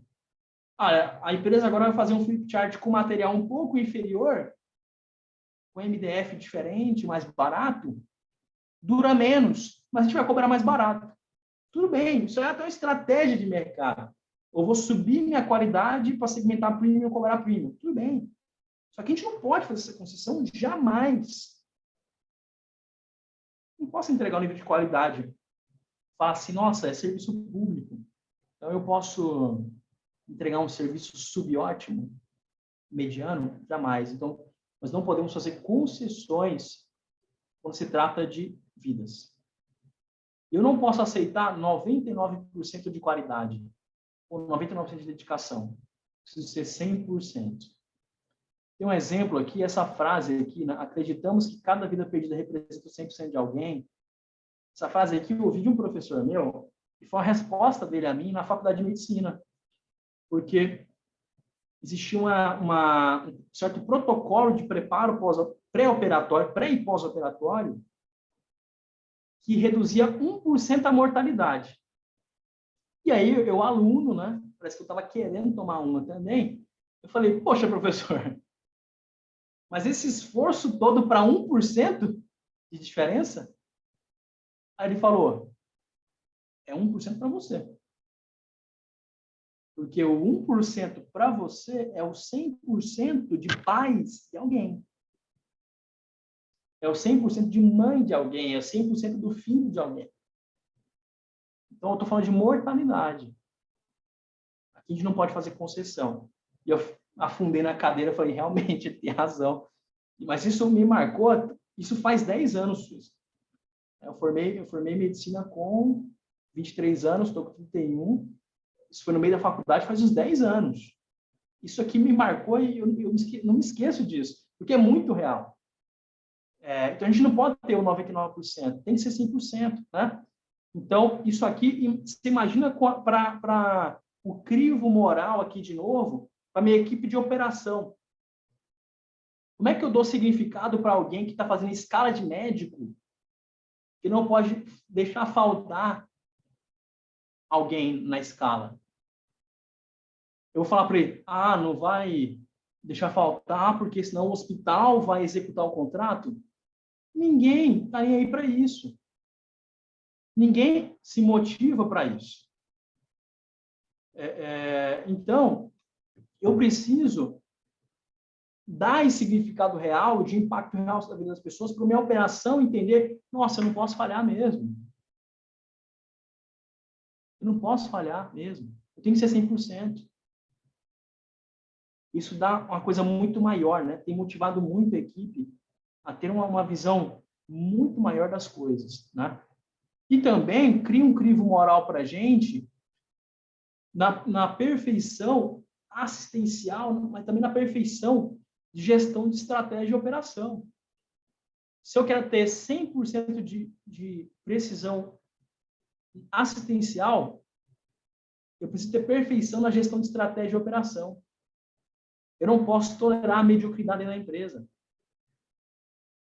E lá na empresa tem uma certa situação que eu falei, que a gente não pode ter pessoas medíocres em nosso meio.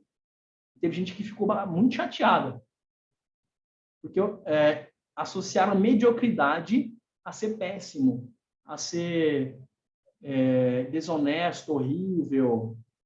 Eu falei, pessoal, pesquisa o que é mediocridade aí no Google. Tá vendo que é ser mediano? Ser medíocre não é ser péssimo. Ser medíocre é ser mediano, destituído de ambição. Nós não podemos tolerar pessoas na empresa que sejam medianas, destituídas de ambição. E isso, a busca da perfeição, ela sobe a régua e torna a gente intolerante à mediocridade. Né? E, óbvio, eu coloquei outros exemplos aqui de inovação, de inconformismo, de obsessão por ser melhor, tal. Mas a essência é essa, né? E progredindo aqui para o último valor, Suzy, eu fiz questão de trazer aqui, fazer com que a empresa pense em lucratividade. Nós criamos uma dicotomia entre impacto, entre relevância, entre propósito e lucro. Não existe separação. A gente, culturalmente, está inclinado a entender que empresas de saúde não podem lucrar. Ai, meu Deus, o hospital é lucro, mas está cuidando de pessoas, né? Eu tinha uma faculdade com uma visão fortemente marxista, em que, se eu falasse que eu ia trabalhar com um hospital particular na faculdade, ali no começo, você realmente era uma espécie de pária, né? Um traidor da causa. Mas o que a história mostra e o que o mundo dos negócios mostra é que você só exerce propósito com lucratividade, porque o lucro é o combustível da empresa. E a intenção de colocar um valor fundamental na empresa, o lucro, envolve não só a nossa empresa, mas o cliente. E nas grandes dores do sistema de saúde é a sustentabilidade financeira. E os gestores ficam malucos tentando entender formas de economizar. E às vezes às vezes não. Eu sei disso, eu liderei várias equipes aqui em São Paulo, dezenas delas, pessoalmente, antes de liderar como empresa. E eu sei o que é você ter um médico lá na ponta com mentalidade de fazer o hospital ser sustentável financeiramente. Ele vai fazer o melhor pelo paciente, ele vai economizar, ele vai trazer resultado assistencial, ele vai trazer resultado de negócio. Então, por quê? Nossa, mas que coisa feia você associar lucro à saúde.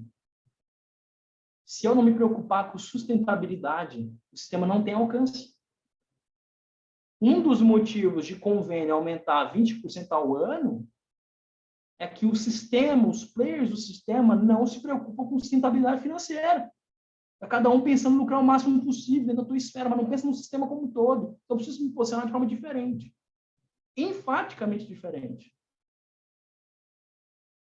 Quer entender e falar, médico, o fato de você ser custo eficiente é porque você precisa ser um veículo para que o sistema tenha alcance. Se esse negócio custar R$2.000 por pessoa, ninguém consegue pagar.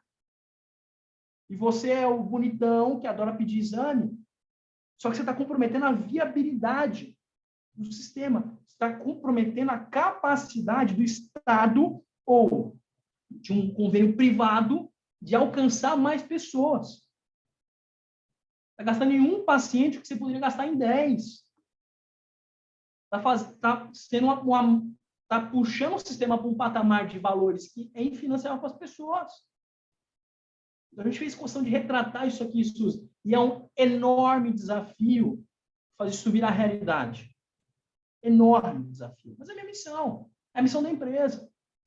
Não pode ser diferente. Não posso falar assim, eu vou colocar uma coisa aqui mais fácil, eu vou baixar a régua, né, para que eu fique parecendo melhor. Não. A empresa ela tem que fazer parte, nós acreditamos que a empresa tem que fazer parte da construção do sistema de saúde para que ele possa ser altamente eficiente e acessível. O segredo está aí. Né? E eu acredito que desprezar, desconsiderar, não se preocupar com viabilidade econômica é sacrificar o alcance do sistema. Simples assim. Isso não está na cabeça de muitos profissionais, não está na cabeça de muitos hospitais e instituições. Nós queremos que isso esteja. Né? Então, a gente coloca várias explicações aqui, né? De que nós queremos ser veículo de sustentabilidade, de prosperidade financeira para instituições, para o médico, para a própria empresa, para seus funcionários, para quem está junto com a gente. Né? E foi muito interessante, Suzy, né? A gente, no planejamento de OKRs, você vê a preocupação dos funcionários em aumentar a margem da empresa. Quantas vezes você já viu isso na vida? Isso é cultura, entendeu? O cara quer que a empresa se dane, na verdade, né? Esse patrão aqui está ganhando dinheiro às minhas custas, né? Só que quando você coloca em contexto, você coloca o real significado do que é margem de lucro, do que é capacidade de investimento, e como isso é a mola propulsora para o propósito, e você mostra que essa empresa está orientada a propósito, e não só encher o bolso dos donos, você tem um funcionário alinhado ali com isso, né? Então, como última frase aqui, o que nós colocamos? Nós acreditamos que a maneira de manter a Prime no jogo, impactar milhões de vidas, porque hoje nós atendemos 2,5 milhões de pessoas por ano. Tá? Então, aqui eu não estou... É o meu jogo atual, são milhões de pessoas. Realizar o propósito. Preservando e aumentando a lucratividade. Imagina, uma empresa que não tem lucratividade, ela pode ser a empresa mais linda do mundo, puff colorido para tudo quanto é lugar, escorregador, e ela não vai parar em pé a longo prazo. Então, não adianta de nada. Né? Então, não acreditamos em propósito no lugar do lucro. Acreditamos no lucro como combustível para realizar o propósito. Isso aqui vem de uma frase do Simon Sinek, você deve conhecer bem, ele explicando a diferença, né? A empresa não existe para dar lucro, o lucro é combustível da empresa. Então, essa ideologia, essa visão é sensacional. Então, em síntese, Suzy, foram esses... Em síntese não, né? Falei para caramba aqui, mas esse foi a nossa forma de expressar nossas crenças fundamentais, tá? E o que eu sempre fiz questão é que fosse um processo colaborativo e que fosse muito prático. Eu realmente não queria, e que todo mundo que participou da elaboração da cultura não queria um processo assim de criar uma bula de remédio. Especificações, né? Queríamos algo vivo, prático, deu muito trabalho, demorou meses, né? Ok, não muitos meses, né? 2, 3 meses, mas está sempre em evolução. Você viu que essa parte de termos lucro para ter propósito, quando eu te apresentei a primeira vez, ela só estava aí como um tópico. A gente desenvolveu, né? A gente vai evoluindo a partir do momento que a gente vai percebendo que a empresa está precisando se dar atenção, se voltar para algumas coisas, a gente vai evoluindo a cultura. Mas são mudanças muito pequenas, porque o core é isso aqui não vai mudar. Né? mas ela talvez, às vezes, ela precisa de ajustes para responder melhor à fase da empresa. É isso, Suzy. Estou à sua disposição aí para suas considerações. Rômulo, fantástico. Você sabe que eu tenho assim um profundo aprendizado, né? E lições de casa, porque a partir do momento em que você começou a apresentar e trazer esse desenho, né, da cultura Prime, eu comecei a me sentir também desafiada. Deixa eu entender um pouco mais a profundidade do processo de definição, vamos dizer. E eu queria saber com você em que fase está agora, porque tem esse primeiro movimento de pesquisar, selecionar, adaptar, desenhar. Como é que está compartilhar a cultura, né, e fazer as pessoas mudarem de comportamento, e o caso prático assim, de seleção e os benefícios que você já está acolhendo? Perfeito. Vamos lá, né? Assim, a primeira etapa, obviamente, é a formalização da cultura. Isso nós já fizemos, né? E ela é contínua, né? Ela é progressiva e incessante, nunca vai acabar. Mas o grosso dela já foi, né? Eu acho assim, Suzy, que dependendo da empresa, você vai ter várias formas de fazer isso, de implementar a cultura. Mas o que eu fiz, tá? Pensando que cultura acontece, por exemplo, a implementação da cultura é pelo exemplo, pela pregação e testemunho, né? Como eu fiz a metáfora aí com igreja, né? Primeiro, a cultura está sendo pregada e está sendo testemunhada. Primeiro, para quem?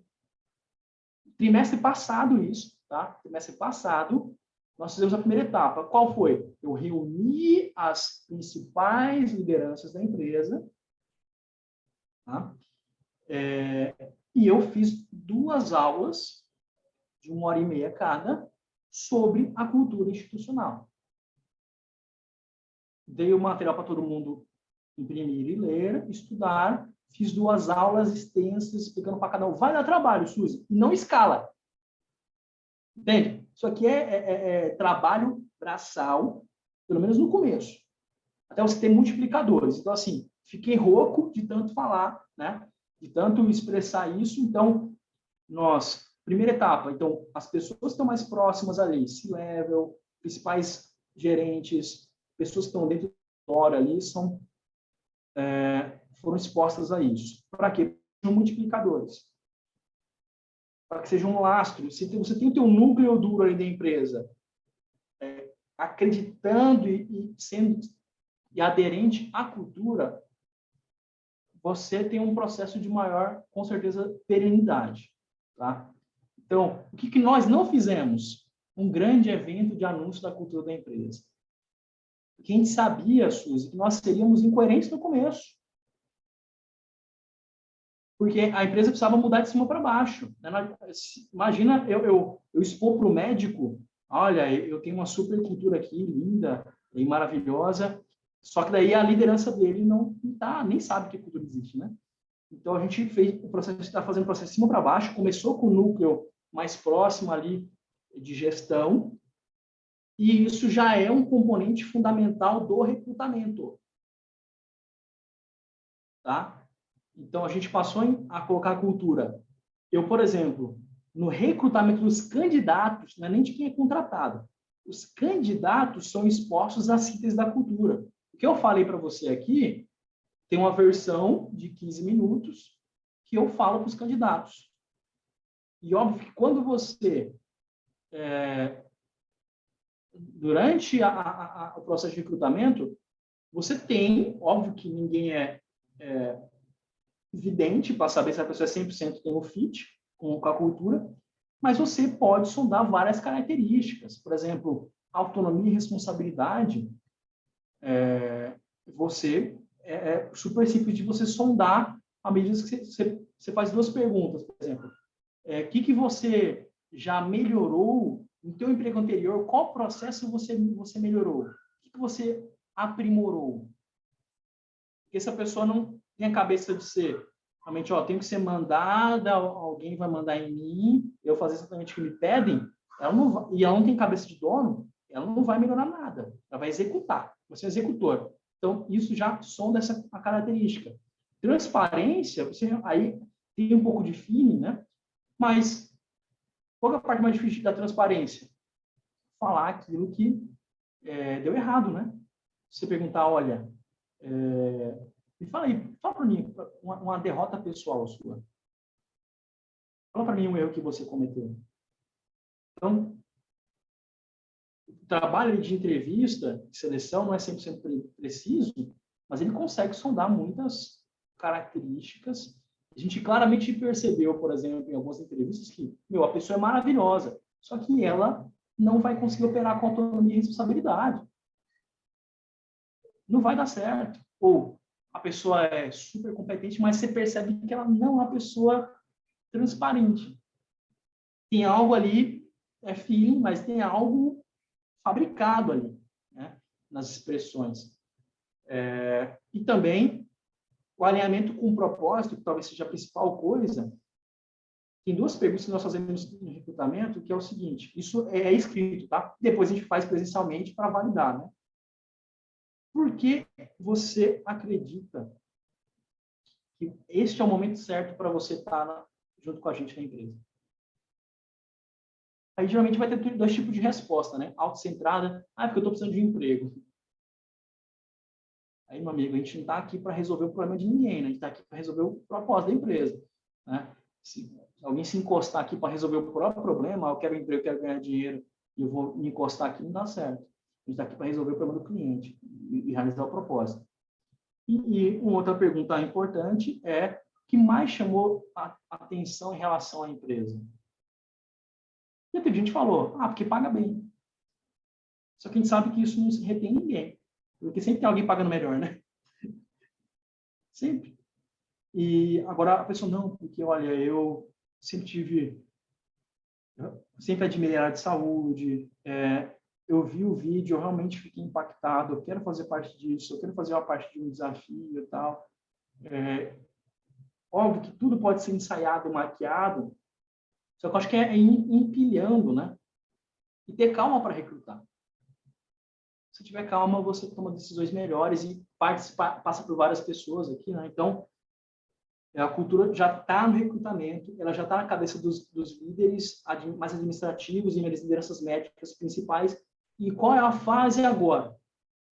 Suzy, este mês, a cultura será exposta de forma muito detalhada e a cultura será, digamos que, o parâmetro de avaliação de performance já do nosso time de operações médicas. Pessoas que estão alocadas nos hospitais, lideranças. E até o final do trimestre, a meta, então, os OKRs do trimestre, que o médico entre na empresa já sendo exposto à cultura. Entende? Nós estamos reestruturando o processo de onboarding do médico na empresa, para que ele seja exposto a isso que nós falamos. E eu creio que aí a gente começa realmente a ver os maiores resultados assistenciais. Eu tenho grandes resultados administrativos e estratégicos. Posso citar, por exemplo, que no nosso planejamento de OKRs, por questão cultural, eu como líder, né, eu sempre me descrevi, eu busquei ser uma pessoa de boa performance que dá a direção. Só que dessa vez eu não dei a direção específica. A gente deu a direção macro. A empresa como um todo quer atingir tal coisa. Dentro do processo de planejamento de OKRs, cada setor fez seu próprio planejamento, óbvio que passou por um crivo, de cima também, mas quase 80% dos objetivos, de tudo, eles próprios se definiram. Isso é a materialização de autonomia e responsabilidade e do senso de dono, porque ele faz o que ele já estabeleceu que é aquilo que tem que ser feito. É o objetivo dele. Então, isso dá uma eficiência, coisas simples, Suzy, na empresa que não aconteciam, a partir da hora que a gente fez cada um definir seu OKR, óbvio com um trabalho de cultura prévio, E houve tanta conexão com o próprio trabalho que você vê essas pessoas correndo atrás para as coisas acontecerem e preocupadas e intrinsecamente. Não é assim que, se chegar no final do trimestre e não tiver realizado, eu vou matar todo mundo. É porque realmente houve uma conexão. Foi incrível. Semana passada, a gente terminou o projeto do Socarrés do trimestre e eu falei, meu, tudo valeu a pena. Tudo valeu a pena porque a gente tem agora um núcleo duro da empresa extremamente alinhado e eles estão tocando o negócio. Eu não estou mais puxando a empresa. Entendeu? Eu estou aqui muito mais na posição, eu me vi assim, muito mais na posição de caramba, eu não posso frustrar essas pessoas, não. Você entende? Então, elas estão ambiciosas e pensando grande. Eu falo, meu Deus do céu, eu vou ter que virar um CEO aqui 10 vezes melhor, porque esse pessoal está com uma visão aqui sensacional, está com um empenho sensacional. Agora, eu estou muito, e isso é engraçado, eu estou muito mais preocupado em colaborar para a equipe dar certo do que o resultado final, receita e margem. Então você está rompendo o seu princípio de lucro. Não, meu amigo. Porque o lucro vem daqui. O lucro vem de pessoas engajadas, comprometidas, performando excelentemente uma estratégia bem definida. Nossa estratégia está muito bem definida. As pessoas estão alinhadas, estão executando. Então, eu realmente, assim, Suzy, é o que eu estava falando ontem na empresa. Eu não sei como essa empresa estará no que vem. Eu não sei. Agora, daqui a 5 anos, é improvável que a gente esteja 3 vezes maior. Improvável. Porque a gente realmente está fazendo a lição de casa com muito amor, com muito carinho. Eu não estou preocupado no que vai vir no final do mês. Estou preocupado em fazer essa empresa ser perfeita. Eu estou estudando. Eu quero ser melhor que o Joãozinho, meu concorrente. Eu não sei nem mais quem é o Joãozinho, meu concorrente, meu amigo. Eu estou olhando o que o hospital precisa, o que o médico precisa, o que as pessoas precisam aqui dentro. Como executar, como performar. E isso me impulsiona muito mais do que ser melhor que fulano. Não estou nem para ser melhor que fulano, cara. Não olho mais para a concorrência, eu olho para a perfeição. Metrificada a partir daquilo que é aquilo que eu preciso atingir para o meu cliente me amar, o médico me amar, meus funcionários amarem a empresa, e essa empresa realmente ser sustentável do ponto de vista financeiro. Eu acho que é uma transformação, Suzy, que como empresário, como empresa, ela é muito mais do que só corporativa.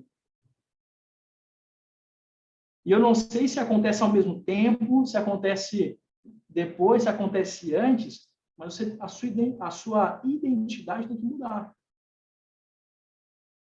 Não é que você vai ser outra pessoa, né? Isso aí já é estudo psiquiátrico. É que, na verdade, traços importantes do seu caráter vão ser aprimorados. Eu dei exemplo para você. Coisa que eu tive que mudar necessariamente. Não dá para permanecer a mesma coisa. A partir da hora que eu estabeleci a visão, eu te falo, eu estou incoerente, cara. Eu estou incoerente, eu tenho que mudar. Né? Então, os resultados estão vindo. Né? Quando eu falo que eu não sei como é que a empresa vai estar no que vem, uma coisa eu sei, ela vai estar melhor operacionalmente que esse ano. Agora, eu não sei quais oportunidades surgirão de contratos. Eu não sei que pessoas ficarão ou sairão, mas eu sei que, a longo prazo, eu coloco aí 5 anos, a direção é extremamente positiva. É só a gente se manter fiel aos nossos valores, que foi bem definido. Né? O que eu estava falando com o time de operações, né? Pessoal, é o seguinte, não tem segredo para essa empresa dar certo e crescer.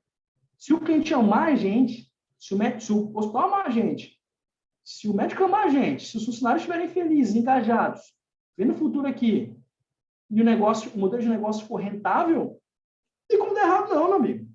É impossível dar errado. Só se cair um asteroide na Terra, bum, caiu e explodiu. Aí também é um evento que está fora do meu controle. Mas porque todos os pressupostos do negócio de sucesso estão embutidos aqui. Né? E aí, óbvio, tem enormes desafios, Suzy, enormes desafios. Mas tem uma diferença muito clara entre você operar às cegas e você operar com bússola. Tem uma diferença extraordinária de você operar às cegas e com bússola. Então, sem cultura bem definida e sem planejamento estratégico bem definido, a gente operava como empresa sem bússola.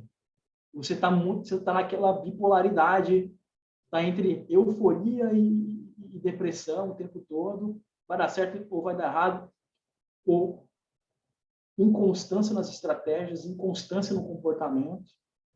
A partir da hora que a gente define cultura, planejamento estratégico bem definido, que a metodologia que eu escolhi foi dos OKRs, que eu recomendo absurdamente, né?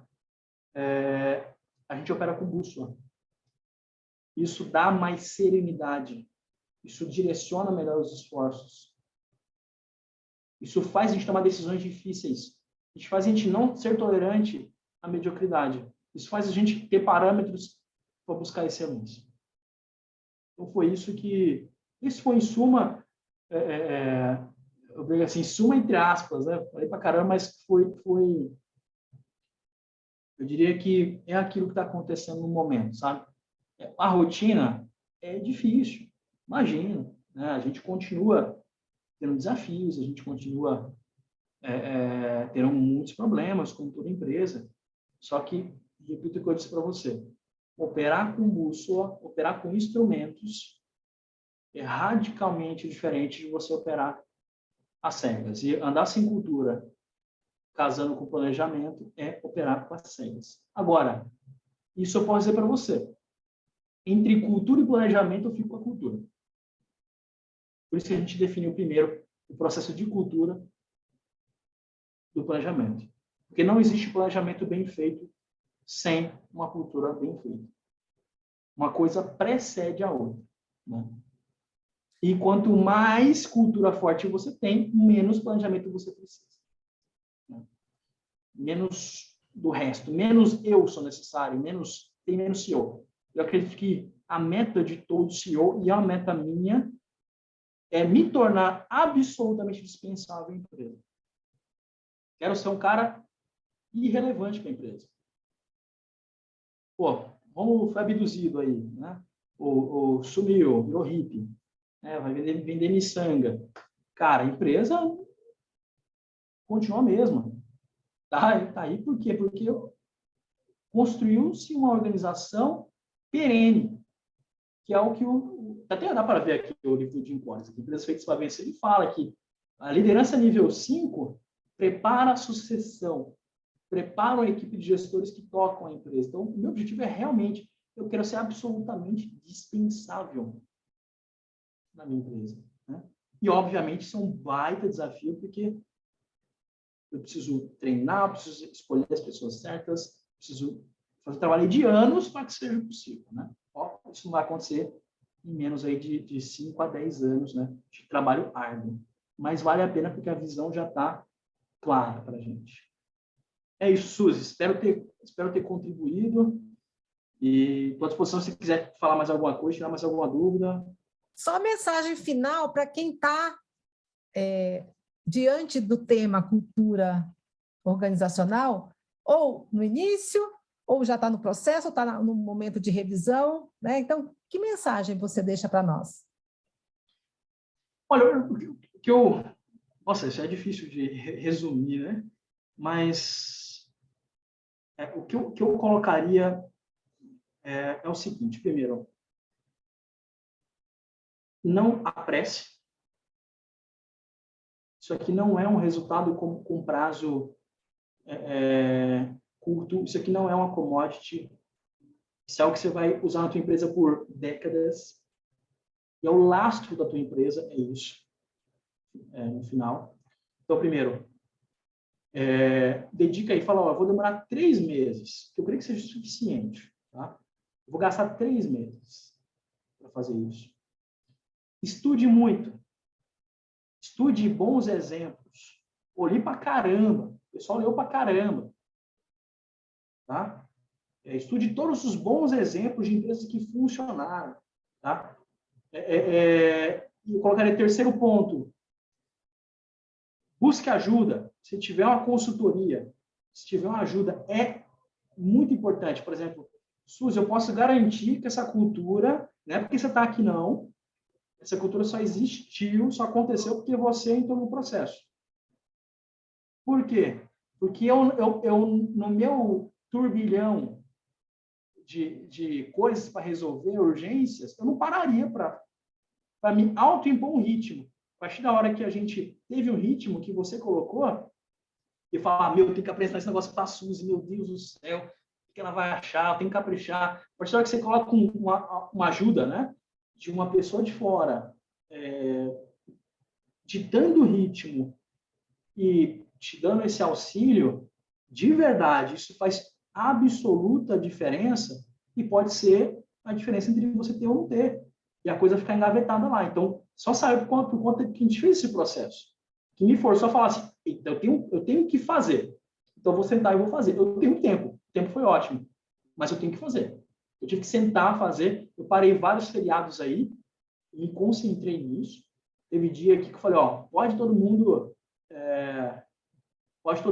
fazer o que quiser, vai para o parque, eu vou ficar aqui lendo, escrevendo, orando, para realmente trazer algo legal, algo genuíno, tá? E a quarta dica que eu daria é seja genuíno, seja verdadeiro, coloque o que você acredita, de verdade, ou pelo menos aquilo que você quer que seja real na tua empresa, porque senão vai ser um documento sem fit com você. Se você que é CEO, ou diretor, ou conselheiro, se isso não está no seu coração, esquece que vai estar no coração da tua equipe. Então, construa algo, não pega uma fórmula pronta, você se inspira, ou você busca referenciais elevados, legal, você não copia o que já existe. Você cria algo novo e único, que seja genuíno, que represente as crenças mais viscerais suas das lideranças da empresa. Tá? E eu colocaria em quinto lugar, Suzy, teste. Dá para testar a cultura. Sabe como é que se testa a cultura? Pede para alguém ler. Pede para um funcionário ler. Usa no processo de recrutamento de alguma pessoa e veja o nível de impacto que os conceitos têm sobre a pessoa. Então, o que eu fiz? A cultura estava... Eu fiz uma primeira cultura. Só que ela estava assim, mais ou menos. E ninguém estava assim, uau! Né? Ninguém estava assim, uou! E falei, vou ter que fazer do zero de novo. Refiz tudo de novo. E aí eu expus de novo. Poxa, agora deu fit. Agora isso aqui atraiu. Agora houve magnetismo. Então, seriam essas as pontuações que eu faria. Tá? Eu vou colocar uma quinta aqui, dica bônus aí. Tá? Dica bônus. Sexta. Sexta dica já? Rapaz, eu colocaria que evolua a cultura. Evolua a cultura. Se vai ter a cultura inicial, revisite. Eu tenho um cronograma de revisitar semestralmente. Mas eu já revisitei várias vezes. Por quê? Eu li um livro, aconteceu uma coisa na empresa, recebi um insight de alguém, caramba, isso aqui tem que estar na nossa cultura. Isso tem que estar explícito, mais explícito. Você vai evoluindo. E óbvio que você tem que cortar algumas coisas para não virar a Barça. Mas tem que ter um processo de contínua evolução cultural. Então, esse seria, para mim, dicas de ouro aí para quem quer construir uma cultura poderosa. Rômulo, só posso dizer, uau! Cultura Prime é hoje uma referência dentre todas as referências que eu já tenho aí, né, ao longo de algumas décadas trabalhando com desenvolvimento de pessoas e de organizações, e é um orgulho, é uma inspiração. Eu me sinto realmente nesse uau, inspirada, e agradeço imensamente a tua gentileza, a tua disponibilidade, e mais sucesso para a Prime, e a Prime é cada um de vocês, né? Você aí liderando hoje nesse momento. Muito obrigada e até uma próxima, se Deus quiser. Agradeço, Suzy. Muito obrigado pela tua ajuda. Tenho certeza, posso falar isso com muita transparência e sinceridade, que foi fundamental para a gente chegar até aqui. Muito obrigado aí pela oportunidade de expor todo o processo, de reaprender aqui, tendo que lembrar de como tudo foi.